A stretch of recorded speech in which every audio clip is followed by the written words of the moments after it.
Salut à tous, à la fin de la vidéo vous saurez si vous devez plutôt jouer avec la iZone 98 ou la Pure Aero 98, deux cadres énormément utilisés en ce moment sur le circuit pro. Celle-ci on a en tête Alcaraz ou Runeux, celle-ci on a Ben Shelton et Kyrgios qui sont plutôt connus et encore un tas d'autres qui jouent avec. Deux super cadres en fait intéressants à partir d'un bon troisième série parce que c'est des tamis 98 donc avec forcément un peu moins de tolérance.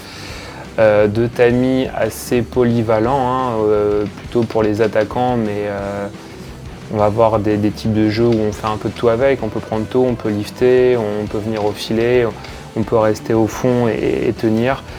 Donc voilà, je vais essayer de vous aider à y voir plus clair sur les différences entre ces deux cadres pour que vous puissiez faire un choix enfin trancher.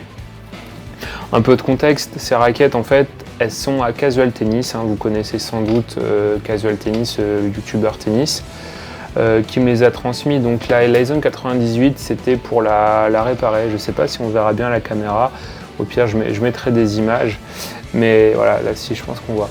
Mais en fait elle était fissurée, il a fait une petite vidéo d'ailleurs, on le voit la casser. Donc voilà, il m'a transmis pour que je la répare, donc c'est chose faite. Et en même temps, quand moi je répare, je regarde si la raquette elle est bien équilibrée selon l'axe entre côté droit et côté gauche, et voilà, donc c'est pour ça que vous voyez un petit peu de plomb juste ici, un petit peu de plomb, voilà, comme ça elle est équilibrée vis-à-vis de la réparation qui rajoute forcément 1 ou 2 grammes de poids. Voilà, bon. Ça c'est pour sa iZone, donc ça la 98 toujours à Casual Tennis. Celle-ci c'était une autre problématique, c'est que la 98 par rapport à la VS, en fait c'est les mêmes cadres, c'est les mêmes structures, si ce n'est que la 98 est plus lourde en tête. Elle a un peu plus d'inertie de base, mais ça ne convenait pas à Casual Tennis pour son jeu. Donc en inertie, avec le cordage, je mesurais quasiment 340 d'inertie, alors que la VS, d'origine, alors que la VS c'est autour des 325-323. Donc là en ce moment un petit travail de ponçage qui n'est pas tout à fait fini. On va essayer de retirer du poids pour faire voilà, baisser le poids en tête, le swing weight, et un petit peu en même temps sur les côtés. Donc là il va falloir que je vois ce que je peux faire sous le jonc du milieu pour retirer du poids sur les côtés pour baisser le twist weight. Voilà. Voilà pour le contexte de ces raquettes, ces deux cadres que j'ai pu essayer par ailleurs. Moi de base j'ai joué longtemps en VS, donc forcément à 98 j'étais curieux de voir ce que ça allait donner. C'est assez similaire en fait, c'est le même plan de cordage, c'est le même profil de rigidité. Quand je parle de profil de rigidité, je fais référence à comment est répartie la rigidité tout du long du cadre. Donc en fait la particularité des 98, des Pure Aero 98 ou des VS, c'est qu'elles ont une deuxième partie de raquette, de cadre, là, le haut du tamis, qui est on va dire relativement souple. Par rapport à une Pure Drive par exemple. Par contre elles ont un cœur qui est quand même assez rigide. Pour une raquette en 98, il n'y a pas grand chose qui a un cœur aussi rigide que ça. Et c'est là en fait qu'on va avoir une différence avec la iZone, où la iZone elle va avoir une tête de raquette légèrement plus rigide. Légèrement, ça reste souple, ça reste orienté contrôle, mais quand même percutant. C'est pas une Pure Drive, mais on est dans l'esprit. Donc quand je parle d'esprit, je parle de ce profil de rigidité, c'est-à-dire que le cœur ici va être plus souple que celui de la Pure Aero.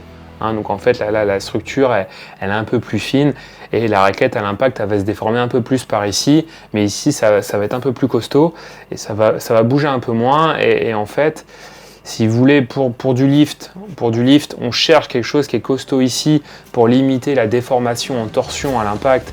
Ça va aider à mieux imprégner le lift. Par contre, pour taper plus fort à plat, ça aide à avoir un peu plus de déformation ici pour un peu mieux sentir sa frappe. Et par contre, être un peu plus rigide ici pour que ça réponde mieux, en fait, à avoir un meilleur rendement avec plus de résistance ici. Voilà pour les différences en fait au niveau des structures de cadre, mais il n'y a pas que ça, il y a aussi des différences au niveau, bon là il n'y a pas les cordes, mais cordées, on peut constater en fait que les cordes sont plus resserrées sur la iZone, c'est-à-dire que la iZone c'est un 16-19 et la VS un 16/20, donc vous me direz mais 16/20 il y a plus de cordes donc ça devrait être plus contrôle de ce fait, mais non, la VS ou la 98 c'est un 16/20 très espacé. Si vous mettez de la jauge 1,20 ou 1,25, ça casse assez vite. si vous tendez pas trop fort et tout, ça peut vite, la balle peut vite se dérober pour le peu que vous ayez une prise un petit peu ouverte. Donc la 98 en fait elle va s'orienter pour des joueurs qui ont des prises soit plutôt fermées, soit qui frappent en enveloppant beaucoup leur frappe avec beaucoup d'arrondis de lift, mais sans être des gros limeurs qui restent au fond, hein. Ça reste une raquette polyvalente, t'as mis 98, plutôt souple en haut, mais quand même à dominance lift, on enveloppe la balle et on rentre dans la balle avec tout le corps. Donc pensez un peu au jeu d'Alcaraz, hein, c'est cohérent qu'ils jouent avec ça. Pour le coup, quand ils disent qu'ils jouent avec ce cadre-là, je veux bien les croire. Celle-ci, ça va être un peu moins performant sur la prise de lift, d'autant plus, donc voilà, le plan de cordage il est plus resserré, hein, si vous voulez, les 10 premiers montants, là, ils sont répartis sur environ 9,7 cm. Voilà, hein, en 9,7 cm, on a les 10 premiers, alors que là, c'est 10,3.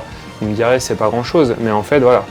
Ce petit espacement qu'il y a en plus entre chacune des cordes sur la 98, et ben on le ressent sur la hauteur que ça va donner naturellement à la balle, hein, pour toute chose par ailleurs identique. Ça fait une petite différence sur en fait, ouais, l'angle que la balle va prendre naturellement. Donc avec ça, ça va être plus facile d'arriver avec une prise un peu plus ouverte, venir un peu plus franchement dans la balle, un peu plus à plat.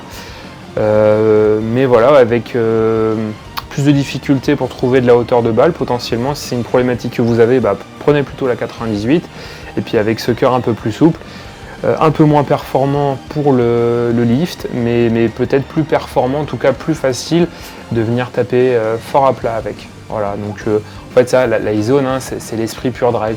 C'est peut-être un peu l'équivalent d'une Pure Drive VS. Pour le coup, c'est pas une raquette que j'ai testée, mais dans la philosophie, par rapport à la structure du cadre, à ce profil de rigidité et à ce plan de cordage plus resserré, en particulier au milieu, voilà, c'est plus l'esprit Pure Drive et le jeu un peu plus tendu, un peu moins arrondi, quoi.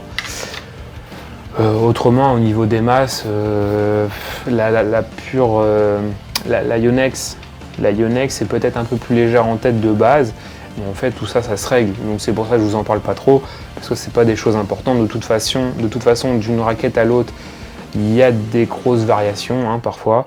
Et c'est des choses qu'on règle. Voilà, ça c'est peu d'intérêt d'en parler pendant un quart d'heure. Par contre, les autres choses dont je viens de vous parler, profil de rigidité, plan de cordage, ça c'est des choses sur lesquelles on ne peut pas faire grand chose. Donc c'est important qu'on en discute bien. Voilà, abonnez-vous, hein, sur YouTube, Instagram, de toute façon vous aurez tous les liens. Et puis bah, je vous mets aussi le lien de la chaîne de Casual Tennis si vous ne le connaissez pas. Donc je vous invite à aller voir, c'est super intéressant ce qu'il fait. Et donc bah, à bientôt, salut.